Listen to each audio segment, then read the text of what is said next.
1700 সালের পর থেকে উসমানীয়রা পিছিয়ে পড়তে শুরু করল। কারণটা কি?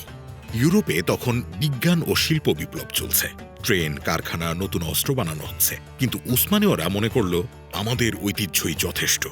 তারা নতুন প্রযুক্তি গ্রহণ করল না, ফলে যুদ্ধে পরাজিত হতে শুরু করল। 1683 সালে ভিয়েনা যুদ্ধে হেরে গেল। ইউরোপীয় দেশগুলো উসমানীয়দের ডাকতে শুরু করল ইউরোপের রুগ্ন মানুষ। সুলতানরা চেষ্টা করলেন সংস্কার করতে, কিন্তু সমস্যা ছিল গভীরে।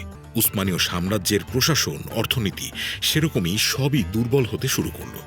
1914 সালে প্রথম বিশ্বযুদ্ধ শুরু হয়ে গেল। উসমানীয়রা জার্মানির পক্ষ নিল।